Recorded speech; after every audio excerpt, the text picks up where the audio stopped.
Fala, meus artilheiros, tudo bem com vocês? Sejam todos muito bem-vindos a mais um vídeo aqui no canal. Meu nome é Gabriel, mais conhecido como Gabriel Jaguar, e hoje eu trago para vocês aqui os palpites do dia 6/5, terça-feira de jogos, terça-feira de decisão da Champions League e de rodada completa de Libertadores Sul-Americana, beleza? 8 joguinhos pra gente conversar e analisar juntos. No final do vídeo eu vou deixar um bilhetinho pronto pra gente forrar o bolso. Então vamos embora pra cima, já se inscreve no canal, deixa o gostei e bora pro vídeo. O primeiro jogo que a gente tem aqui, e o único na parte da tarde, é o joguinho da Inter de Milão contra o Barcelona. O joguinho de ida ficou 3-3, um baita jogo, né? Logo com um minuto de jogo, a Inter abriu o placar e aí depois o Barcelona buscou. Cara, que jogo bom, beleza? Cheio de reviravoltas, jogo muito interessante. Com destaque para... A gente tem o retorno do Dumfries, né, na Inter de Milão. E que partida maravilhosa do Dumfries, né? A Inter de Milão é muito dependente aí do Dumfries e do Di Marco, são seus dois alas que vão bastante pro ataque, apoiam bastante, mas também compõem bem o sistema defensivo. A zaga da Inter, muito boa, e o meio ali também com destaque pro Barella, que é muito bom, e o Çalhanoğlu, que é um baita jogador. O Thuram também vem bem, e o Lautaro Martínez, ele não começou bem esse jogo contra o Barcelona, mas ele provavelmente não vai jogar amanhã, tá? Ele tá com uma lesão, então provavelmente ele vai ficar de fora desse jogo. Um desfalque importante para a equipe da Inter. Não sei se vai ser o Taremi ou então se vai ser o Arnautovic, tá? Vai depender aí da proposta que o técnico da Inter quer para o jogo. Mas enfim, Inter em casa, beleza? Conseguiu um empate lá na Espanha, então vem com um resultado muito interessante. Tanto que a cotação ela tá bem equilibrada, puxando um leve favoritismo para a equipe do Barcelona.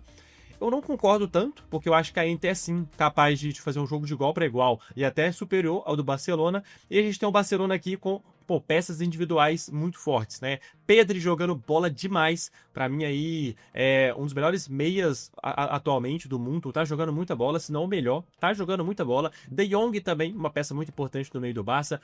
O Rafinha, numa temporada sensacional, né? O melhor do mundo aí atualmente é ele. As pesquisas colocam o Dembélé, mas, pô, na minha opinião é o Rafinha, né?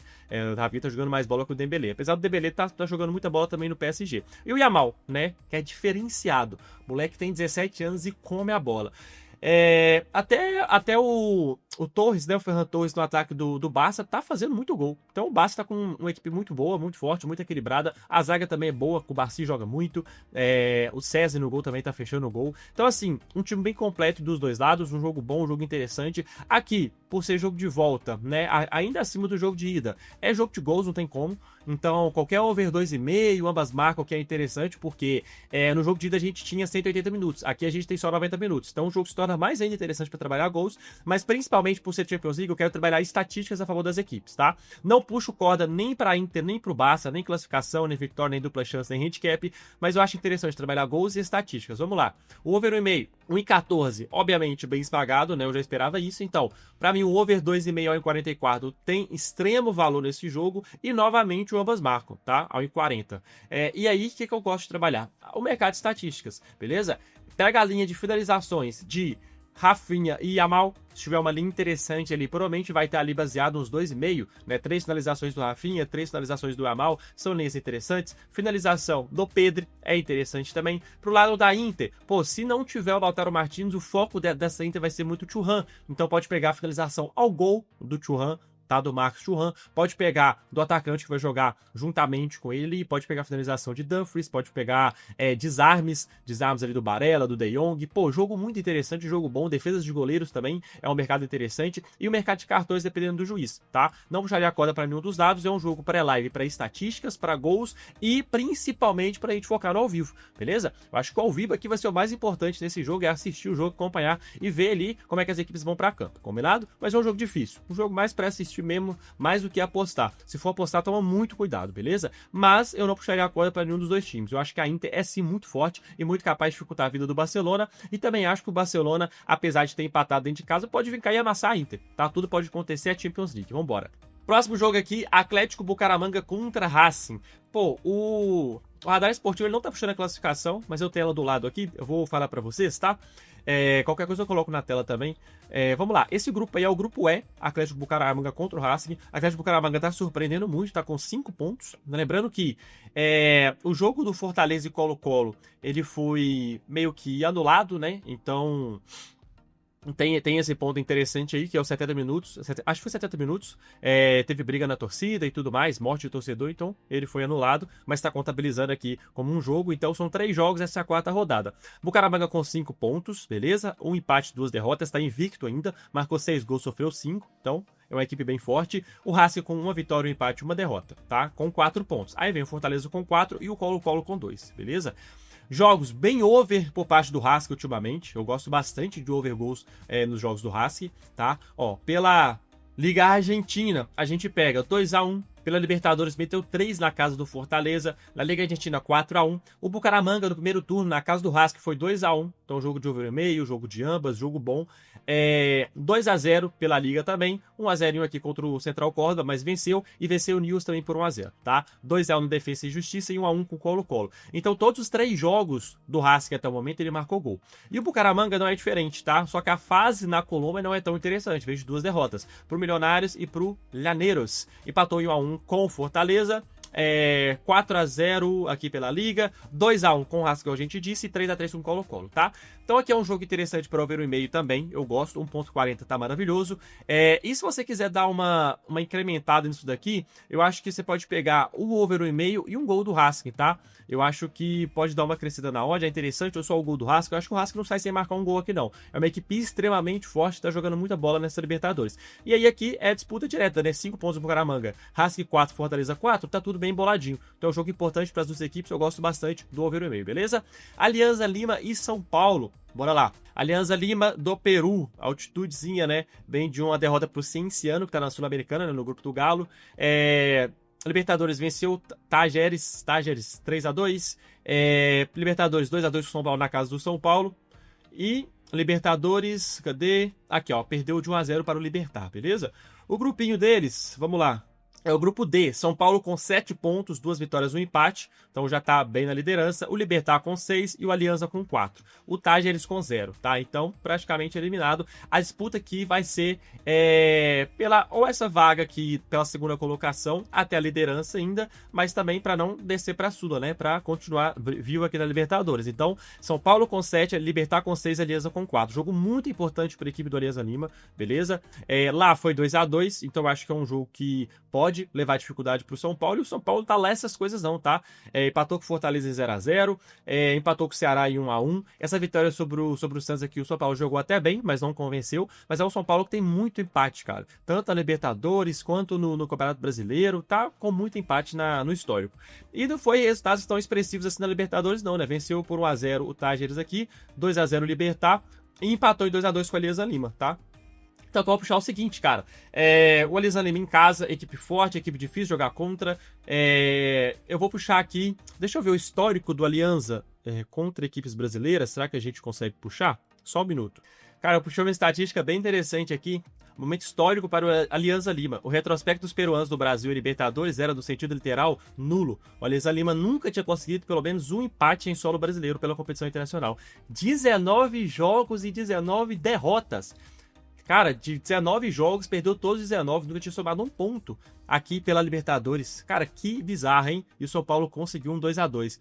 Agora o histórico, olha, contra times brasileiros, pegou o Fluminense em 2024, foi 3-2. Isso tudo na casa aqui no Brasil, né? Tomou 3 pro Atlético Paranaense, 2-0 pro Galo, 2-1 pro Fortaleza, 2-0 pro Inter. Interessante, tá? Gosto amarguinho aí pro São Paulo mesmo. Enfim, eu vou puxar um handicapzinho mais 1,5 pro Alianza, beleza? Eu vou confiar na equipe do Alianza Lima. Eu acho que se o São Paulo conseguir uma vitória lá, é por um golzinho de diferença. Mas São Paulo tá empatando demais, não tá jogando bem, não tá convencendo. Eu acho que o Alianza é assim capaz de arrancar um empatezinho ou perder no máximo por um golzinho e dar algum pra gente. Cotação alta de 3,50. Dá pra gente trabalhar esse handicap com 1,5, beleza? Carabobo e Botafogo. Bora lá. Carabobo da Venezuela, Botafogo aqui do Brasil. Carabobo 1 pontinho, Botafogo 3, Estudiantes com 6 e Universidade do Chile com 7. Tá? Então aqui é uma vitória de extremo valor pro Botafogo, ele precisa muito dessa vitória. Só que tá muito mal também, tá muito, muito mal. Olha aqui, perdeu pro Bahia por 1-0, tá? Copa do Brasil meteu 4 no Capital, mas aí também pouco importa, né? Meteu 2-0 no Fluminense, mas é o clássico e, pô, clássico é clássico, é uma paternidade gigante também com o Botafogo ter sido do Fluminense. Aí na Libertadores, perdeu na casa do Estudiantes na Argentina por 1-0, um placar até ok, é difícil jogar lá. Perdeu pro Atlético por 1-0, teve um jogador expulso. 2-2 com o São Paulo pelo Brasileiro, perdeu pro Bragantino por 1-0. Então, no Campeonato Brasileiro, os últimos 5 jogos aqui foram 3 derrotas, 1 empate e 1 vitória. Bem ruim a campanha do Botafogo.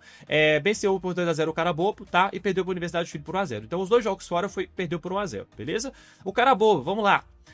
Quando pegou a Universidade do Chile foi 1-1 em sua casa, placar muito interessante. E perdeu por 2-0 para os Estudiantes. Eu acredito que o Botafogo é sim capaz? Sim, mas eu não iria na vitória seca, beleza? E eu acho que o Carabobo é uma equipe que pode se complicar a vida do Botafogo. Por quê? O Carabobo tem 1 pontinho, cara. O Botafogo tem 3. Se o Carabobo vencer a equipe do Botafogo, vai a 4, pô. Então, assim, o Carabobo tá vindo da disputa ainda, tá em casa, né? Apesar de ser uma equipe realmente, tecnicamente, muito inferior, a fase do Fogão não é legal. Então, eu prefiro trabalhar 1,5 gols nesse jogo aqui. É um jogo de extrema necessidade das duas equipes. Eu acho um jogo interessante. Tanto pode ser um 2-0 Botafogo, como o Botafogo pode sim tomar um gol e ter que correr atrás do resultado. Então, esse e-mail para mim aqui tem extremo valor para esse joguinho, beleza? Vitória e Defensa e Justiça. Vamos lá, Sul-Americana. Primeiro colocado aqui, passa direto para as oitavas, o segundo pega o terceiro da Libertadores, combinado? Vitória com 2 pontos, Defensa e Justiça com 2, vai ter o joguinho aqui entre a Universidade Católica e o Cerro Largo, então ou a Universidade Católica vai disparar na liderança com 10 pontos, tá? E aí no máximo esse jogo aqui uma equipe pode chegar a 5, então 5 de diferença na quarta rodada, ou seja, vai estar praticamente carimbada essa primeira colocação da Universidade Católica, ou pode ser que o Cerro Largo vence e vá a 7, então fica 2 equipes com 7 e uma das equipes que vá a 5, então tá difícil a situação no Vitória, precisa muito desse resultado. Defesa e Justiça não é uma equipe tão ruim assim da Argentina, é uma equipe até mediana, uma equipe complicada de jogar contra. O primeiro jogo foi 0-0. Eu puxei aqui o SofaScore pra gente ver a movimentação das equipes. A gente viu que o Vitória teve alguns leves picos de superioridade nesse jogo. Então, realmente passou um aperto o Vitória lá na casa do Defesa e Justiça. Poderia sim ter tomado o gol, tá? Se a gente puxa aqui as estatísticas, foram 12 finalizações para cada lado, tá? Grande chance, o Vitória teve uma grande chance, o Defensa nenhuma. Só que aí, mais defesas por parte do Vitória, escanteios 2-2, posse de bola bem parelha também. Pô, foi um jogo bem equilibrado, né, na real. Mas a gente vê aqui que o Defensa ficou mais tempo no campo do Vitória do que o Vitória no campo do Defensa, né? Foi uma pressão um pouco maior. Mas foi um jogo bem equilibrado, na real. Alguns picks aqui de superioridade do Vitória e tudo mais. Beleza, jogo bom, jogo interessante.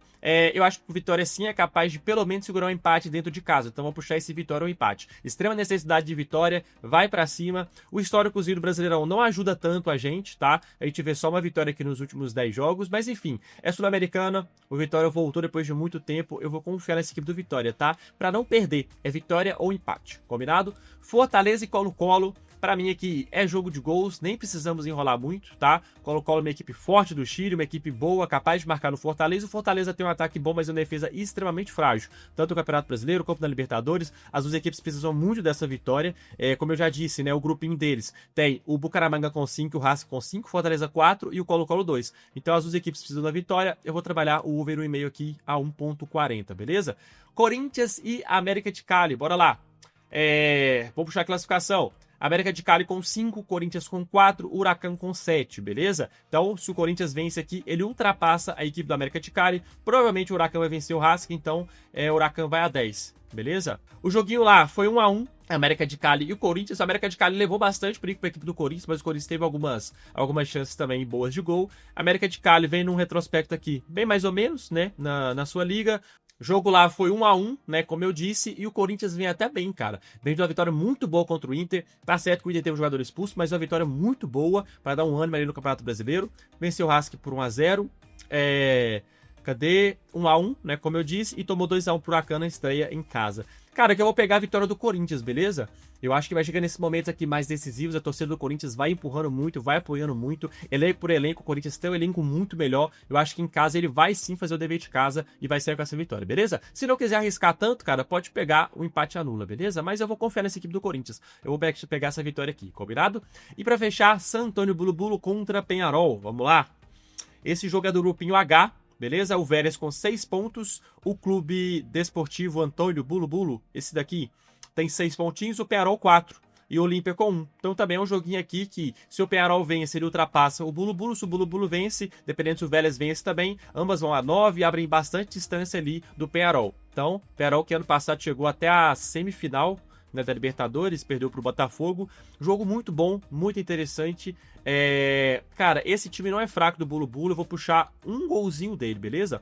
O jogo entre eles na casa do Penharol foi 2-0 Penharol, mas aqui dentro de casa essa equipe é chata, é forte, tá jogando bem, equipe boliviana. Eu vou puxar um golzinho dessa equipe do Bulu Bulu, beleza? Já mostrou a que veio pra essa Libertadores, eu vou confiar num golzinho deles, beleza?